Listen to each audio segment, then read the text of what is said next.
안녕하십니까. 이병기 선교사입니다. 조종사 출신 선교사가 전하는 예수님 이야기 8월 첫 번째 주일 말씀입니다. 오늘 말씀 나눌 내용의 제목은 예수님이 가르쳐 주신 마지막 때 이렇게 정했고요. 성경 말씀으로는 마가복음 13장 14절에 멸망의 가증한 것이 서지 못할 곳에 선 것을 보거든 읽는 자는 깨달을진저 그때 유대에 있는 자들은 산으로 도망할지어다. 논란이 많은 구절이면서 생각해야 할 것이 좀 있는 구절입니다. 잠시 후에 다시 살펴보겠습니다. 신약 성경이 시작하는 사복음서부터 우선 복습하는데요. 사복음서는 마태, 마가, 누가, 요한 이 4명의 제자가 각기 자기의 안경으로 예수님의 활동을 바라보고 자기의 생각으로 그 이야기를 기록했습니다. 그러니까 예수님의 똑같은 활동을 관찰자에 따라서 조금씩 다르게 기록했거나 또는 어떤 내용은 생략하기도 했습니다. 그런데 감람산 광화는 마태, 마가, 누가 이 3가지 복음서 모두에 등장하는 교훈으로 종말에 관해서 예수님이 직접 주신 말씀입니다. 그만큼 중요하다는 뜻입니다. 종말에 대한 예언에 대해서는 구약 성경에는 주로 스가랴서와 다니엘서에 기록되어 있고요. 신약 성경에는 요한계시록에 주로 기록되어 있습니다. 그런데 신약 성경 복음서에 기록된 감람산 광화는 예수님이 우리에게 직접 설명해 주신 종말에 관한 말씀이라는 점에서 그 어떤 다른 종말에 관한 예언들 가운데서도 가장 중요하게 여겨야 할 말씀이라고 할 수 있습니다. 얼마 전에 우리나라 경남 합천 산청 지방에 엄청난 폭우가 쏟아져서 많은 피해가 있었습니다. 90세 노인도 역대급이라고 처음 겪는 일이라고 했습니다. 바로 그 이전에는 7월 16일에 미국 뉴저지주와 뉴욕의 시간당 강우가 4년 만에 최대로 뉴욕 지하철이 침수되고 뉴욕 일대 공항에서 항공편 1,000편 또 취소가 됐고 1,000편이 지연되었다고 합니다. 요즘 이런 뉴스가 참 많이 등장하네요. 지난 5월 20일에도 인도 뭄바이에서 100년 만의 폭우로 200명이 사망했다고 하고요. 5월 28일에 스위스 블라텐에 발생한 산사태로 마을 90%가 파괴되었다고 합니다. 6월 25일에는 중국 남서부 구어저우시에서 30년 만에 최대 홍수가 발생해 주민 8만 명이 긴급 대피했다고 하고요. 기상학자들 얘기로는 지구 평균 기온이 1.5도 상승하면 거기까지 견딜만 하답니다. 이미 작년에 1.64도가 상승했다고 합니다.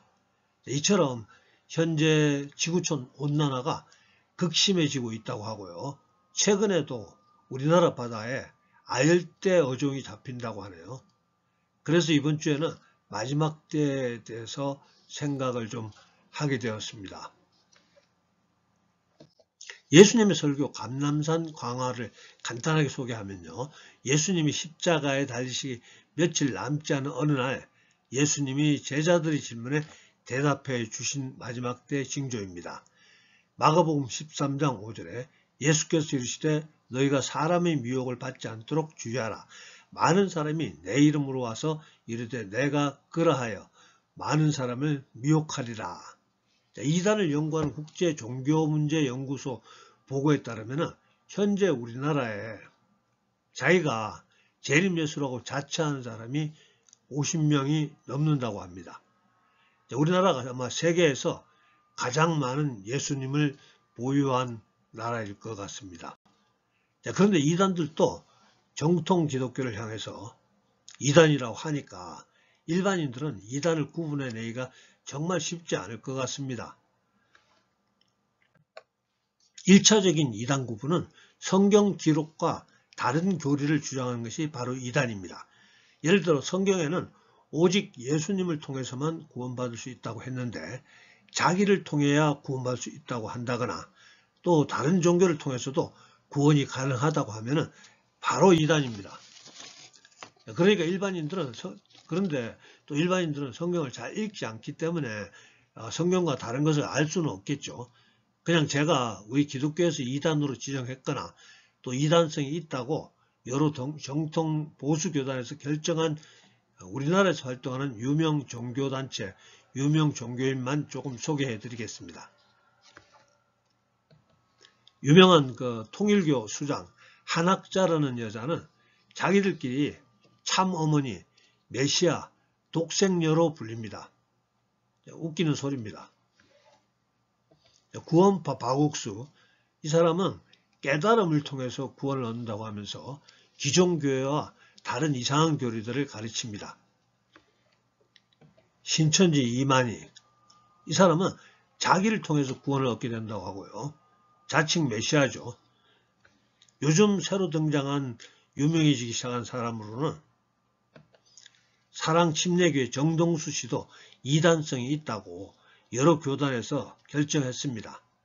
이분은 기원 후 1500년경에 번역된 킹 제임스 성경만 진짜고 다른 성경은 오류가 많다고 하면서 기존 기독교 교단을 싸잡아 다 잘못되었다고 하는 바람에 우리 크리스천들을 아주 큰 혼란에 빠뜨리는 분입니다. 혹시 좋아하시는 분 있으면 좋아하지 말기 바랍니다. 또 사랑제일교회 정광훈 씨도 이단성이 있다고 합니다. 스스로 선지자라고 하면서 구구사상을 외치는 것은 세상 사람들에게 예수님을 좋은 분으로 소개하지 못하는 겁니다. 예수님은 우파만을 지지하지 않습니다. 우파에도 구원받을 사람이 있고 또 좌파에도 구원받을 사람이 있습니다. 우리는 세상 사람들에게 예수님을 좋은 분으로 소개하는 중매쟁이와 같은 언행을 해야 합니다. 전 목사가 강단에서 자랑스럽게 하나님 나한테 까불면 죽어 이렇게 말했다고 합니다. 세상 사람들 우리 하나님을 어떻게 생각하겠습니까? 그리고 가톨릭도 우리 기독교 입장에서는 이단이지만 그냥 다른 종교로 생각하겠습니다. 왜냐하면 성경과는 너무 다른 주장을 많이 하고 있으니까요. 다시 예수님의 마지막 때에 대한 말씀으로 돌아가겠습니다. 예수님의 계속되는 말씀은 민족이 민족을, 나라와 나라를 대적하여 일어나겠고 곳곳에 기근과 지진이 있으리니 이 모든 것은 재난의 시작이니라. 전쟁과 기근, 이것이 마지막 재난의 시작이라고 합니다. 전쟁에 대해서는 뭐 다 잘 알고 있죠. 3년째 진행되고 있는 러시아 우크라이나 전쟁, 2년째 진행되고 있는 이스라엘과 팔레스타인 무장단체 하마스, 또 이스라엘과 이란, 레바논, 헤즈볼라, 예멘 후티 반군, 또 인도와 파키스탄 등 크고 작은 수많은 전쟁이 계속되고 있고요. 또 지구촌 곳곳에 전쟁 가능성이 많이 있는 곳이 현존하고 있습니다. 최근 2025년 세계 식량 위기 보고서를 보니까 지금 이 시간 전 세계에서 3억 명이 굶주리고 있다고 합니다. 지진에 대해서도 지난 3월 미얀마에서 일어난 지진으로 5,500명이 사망했다 하고요. 또 오래전부터 동일본 지진에 대한 경고가 계속되고 있습니다. 제 생각엔 오래지 않아 대형 지진이 동일본에서 발생할 것 같습니다. 설교 준비 다 해놓고 보니까 엊그제 캄차카에서 또 진도 8.7의 초강진이 발생했다고 합니다. 마지막 때 예수님 말씀 계속됩니다. 또 복음이 먼저 만국에 전파되어야 할 것이니라. 자, 킹 제임스 버전 영어 성경에는 The gospel must first be published among all nations. 영어 성경에는 성경이 먼저 만국에 출판되어야 할 것으로 기록되어 있습니다. 자, 오늘날 유엔에 속한 나라가 약 200여 개 있고요.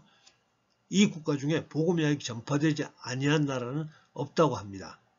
하지만 헬라어 성경 원문에는 모든 국가가 아니고 모든 민족이라고 쓰여 있다고 하는데요.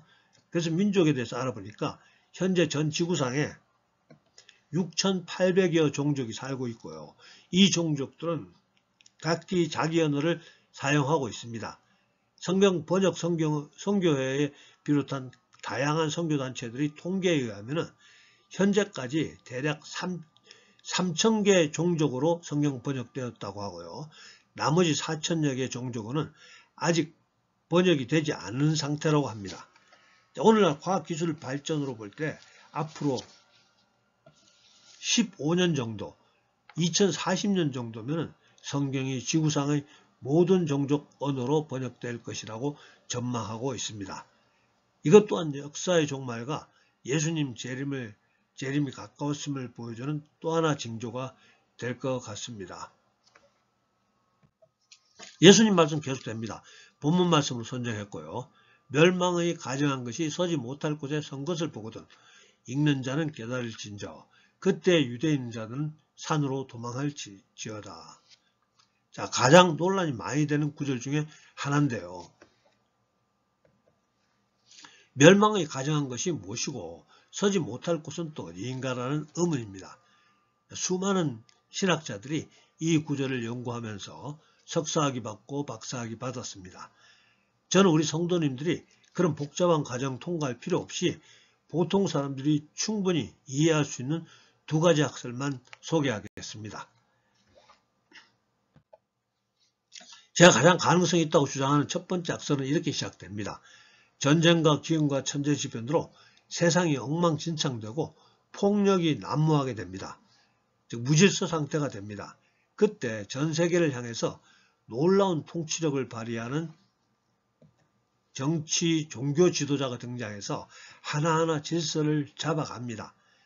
세상 사람들은 그에게 경의를 표하게 되고 계속해서 그 사람이 통치권을 사용하기를 바라게 됩니다. 자, 그렇게 해서 전 세계에 하나의 절대 권력이 등장하고 하나의 종교로 통합하고 하나의 군대와 하나의 경찰을 동원해서 질서를 잡아갑니다. 그리고 전 세계 모든 사람들은 절대 권력의 통제를 잘 받도록 몸에 베리칩을 심어야 됩니다. 성경의 666으로 알려진 짐승의 표입니다. 계시록 13장 16절에서 18절로 그가 모든 자, 곧 작은 자나 큰 자나 부자나 가난한 자나 자유인이나 종들에게 그 오른손이나 이마에 표를 받게 하고 누구든지 이 표를 가진 자 외에는 매매를 못하게 하니 이 표는 곧 짐승의 이름이나 그 짐승의 수라. 지혜가 여기 있으니 총명한 자는 그 짐승의 수를 세어보라. 그것은 사람의 수니 그의 수는 666이니라. 자, 그리고 그 베리칩에는 운전면허증, 주민등록증, 여권, 가족관계증명, 경력증명, 재산증명 등 개인에 대한 모든 정보가 들어가게 됩니다. 자, 뿐만 아니라 신용카드, 체크카드, 은행통장, 이제 지갑을 들고 다니지 않아도 된다는 말이죠. 신분증과 마찬가지고요. 편리한 점이 참 많겠죠. 그러나 반면에 우리의 일거수일투족이 통치 권력에게 감시당하게 된다는 겁니다. 자, 베리칩에는 위치 추적이 가능한 앱이 깔려 있고 뿐만 아니라 심장 박동수, 또 무슨 말을 하는지까지도 무슨 행동을 하고 있는지까지도 통제당할 수 있게 된다는 것이죠. 상상이 되죠. 자, 아무튼 이와 같이 우리를 통제하는 지도자를 적그리스도로 암시한다는 것이고요. 그 적그리스도가 과연 누구냐를 놓고도 많은 학설이 있지만 제가 생각하는 가장 이해할 만한 적그리스도는 로마 가톨릭 교황이 아닐까 생각합니다. 그냥 그렇게 짐작합니다. 다시 예수님이 말씀하시던 성경 구절로 돌아가겠습니다. 멸망의 가정한 것이 서지 못할 곳에 선 것을 보거든 읽는 자는 깨달을진저 그때 유대에 있는 자들은 산으로 도망할지어다. 여러가지 학설 중에서 제가 짐작하는 학설입니다. 상당히 많은 분들이 저처럼 주장합니다. 즉 교황이 종교 통합을 내세워서 하나의 종교를 만들고 세계 정치에도 관여해서 영향력을 확대하게 되는데 세상 사람들이 환영하고 제가 소개했던 적그리스도 역할을 하면서 그 자신의 집무실과 통치하는 장소를 예루살렘에 설치한다는 것입니다. 가까운 미래에 제가 조금 전에 설명한 대로 교황이 전 세계를 통치하는 정치 종교 지도자가 되어서 예루살렘에서 집무를 시작하는 것을 여러분들이 보게 된다면 예수님을 믿는 신실한 성도님들은 각자 성령님의 안내를 받아서 성령님의 명령을 받아서 안전한 곳으로 대피해야 한다는 말씀입니다. 왜냐하면 우리는 적그리스도 체제 하에서 견디기 힘든 핍박을 받게 될 것이기 때문입니다. 우리는 예수님께만 경배해야 하는데 적그리스도는 자기에게도 경배하라고 할 거고요. 우리는 동성애에 반대해야 하는데 그들은 우리에게 동성애를 인정하라고 할 겁니다. 우리는 예수님을 통해서만 구원받게 된다는 것을 믿고 있는데 다른 종교도 인정하라고 강요당할 거고요. 뿐만 아니라 반성경적인 수많은 정책들을 인정하라고 할 것입니다. 멸망이 가정한 것에 대해서 또 다른 하나의 해석해 보겠습니다. 지금까지 아무도 내놓지 않은 새로운 해석인데요. 조종사 출신 선교사 제가 처음 발표하는 학설입니다. 동성애자 지도자가 세계적인 지도자가 되어서 적그리스도의 역할을 한다는 가정입니다. 이미 지금 현 시각 여러 나라에서 동성애자가 최고 지도자가 되어서 나라를 통치하고 있습니다. 조선일보 2024년 작년 1월 11일자 기사에서 이해하기 쉽게 제가 조금 편집해서 소개합니다. 프랑스 아탈 신임 총리는 34살이래요. 프랑스 역사상 최연소 총리에 오른 것뿐 아니라 성 정체성 때문에 더욱 주목받고 있다. 스스로 동성애자임을 공개한 최초의 프랑스 총리이기 때문이다. 유럽에서 동성애자가 국가 지도자가 되는 경우는 드물지 않다. 룩셈부르크, 벨기에, 아이슬란드, 아일랜드 등의 현직 총리도 동성애자다. 작년 1월 기사 내용입니다. 머지않아 유엔 사무총장이나 또 미국 대통령이나 유럽연합 의장이 동성애자가 될지도 모르겠습니다. 그리고 그런 지도자가 전 세계를 통치하는 정치 지도자가 되어서 예루살렘에서 전 세계를 야심차게 통치할지도 모르겠습니다. 참고로 재미있는 현상 하나 소개하는데요. 우리나라 감리교 어떤 감독 목사께서 발표한 내용입니다. 감리교 신자들은 9대1로 즉 10명에 9명이 동성애를 반대하는데요. 즉 대부분이 동성애 반대하는 데 반해서 목사들은 7대3으로 즉 10명에 7명이 동성애를 반대한다고 합니다. 그러니까 교회 지도층이 교인들보다 훨씬 더 빠르게 동성애를 인정하고 있다는 내용입니다. 아무튼 우리 크리스천들은 이런 현상이 일어나는 것을 보게 된다면 마지막 때임을 확신하고 박해를 피해서 안전한 곳으로 대피하셔야 된다는 것을 생각해야 합니다. 그리고 나서 어느 정도 환난 기간이 지나서 천재지변과 함께 예수님이 재림하시게 됩니다. 그때 그 환난 후 해가 어두워지며 달이 빛을 내지 아니하며 별들이 하늘에서 떨어지며 하늘에 있는 권능들이 흔들리리라. 그때 인자가 구름을 타고 큰 권능과 영광으로 오는 것을 사람들이 보리라. 이어지는 예수님 말씀은 예수님이 재림의 날과 시는 아무도 알 수 없을 것이라고 하시면서 그러나 그 날과 그 때는 아무도 모르나니 하늘에 있는 천사들도 아들도 모르고 아버지만 아시느니라. 주의하라 깨어있으라 그때가 언제인지 알지 못함이라. 자, 그러니까 예수님이 몇 년 몇 월 몇 시에 재림하신다고 주장하는 사람이 만약 있다면 그는 이단입니다. 지금까지 수많은 이단이 나타나서 이같이 주장했는데도 미련하게 거기에 현혹된 많은 사람들이 있었습니다. 그리고 예수님은 우리 예수님을 믿는 사람들은 언제나 예수님 재림을 준비하면서 살아가라고 당부하셨습니다. 주의하라 깨어있으라 그때가 언제인지 알지 못함이라. 그러니까 지금 당장 예수님이 재림하셔도 당황하지 않도록 준비하는 마음으로 일상생활을 하라는 마음으로 이해하면 되겠습니다. 그러니까 이 세상에서만 필요한 돈과 권력, 명예, 산더미처럼 창고에 쌓아둘 필요가 전혀 없다는 뜻이고요. 예수님을 믿으라고 하면은 다음 주부터 진짜 예수 믿겠다고 하는 사람들이 있는데 그러지 말고 지금 당장 예수님을 믿으라는 뜻입니다. 여기까지가 마가가 기록한 예수님의 감람산 설교입니다. 말씀 정리합니다. 오늘은 지난 시간에 이어서 마가복음을 통독해 나가면서 지금까지 소개하지 않았던 내용들에 대해서 중점적으로 소개하고 있습니다. 예수님이 가르쳐 주신 마지막 때 이야기입니다. 지금 대략적인 마지막 때 징조가 나타났지만 아직 나타나지 않은 징조가 있습니다. 오늘 본문 말씀으로 선정했던 징조인데요.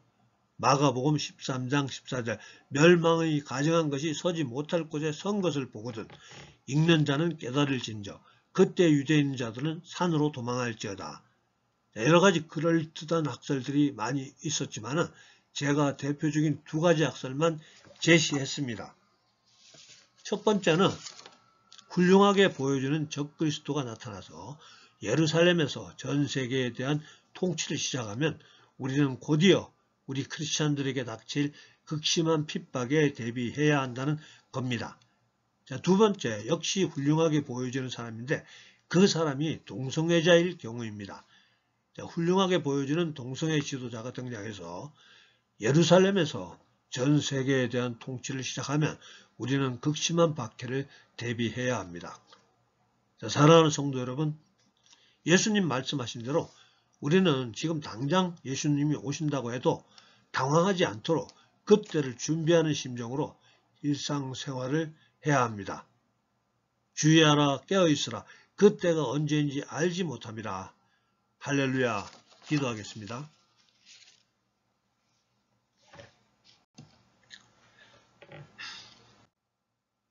사랑간에 풍성하신 아버지 하나님, 오늘도 사랑하는 죄 자녀들 택하시고 부르시고 함께 예수님 말씀 듣게 하심을 감사합니다. 특별히 오늘 마지막 때의 징조가 심하게 나타나는 이때 우리들이 어떻게 예수님이 재림을 준비해야 되는가에 대한 말씀 나눌 수 있었기에 감사합니다. 아버지 하나님, 오늘 이 말씀을 듣게 된 분들 중에 아직 예수님을 마음의 주인으로 영접하지 못한 분 혹시 있다면 지금 즉시 예수님께 돌아와서 우리와 함께 예수님 재림을 준비하는 분들 될 수 있도록 축복해 주시옵소서. 뿐만 아니라 예수님이 우리에게 가르쳐 주신 대로 성령 충만한 상태로 예수님 기다릴 수 있게 해 주시옵시고 우리들 각자에게 이 시간 이 시대 마지막 때를 위해서 허락하신 각자의 맡은 바 소명 잘 감당할 수 있도록 주님 성령으로 기름 부어 주시옵소서. 특별히 예수님 믿는 우리가 세상 사람들을 따라서 미련한 길로 빠져들지 않도록 지혜와 명철을 더하여 주시옵소서. 지혜와 명철을 더하여 주시옵소서. 지금은 우리 구주 예수님 은혜와 아버지 하나님의 극진하신 사랑과 성령님의 감동 감화와 교통하심이 오늘 예배에 참석한 우리 모두에게 또 우리들의 가정과 일터와 섬기는 교회 위에 지금부터 영원토록 함께하여 주시옵기를 간절히 축원하옵나이다. 아멘. 예, 감사합니다. 할렐루야. 다음 주에 뵙겠습니다.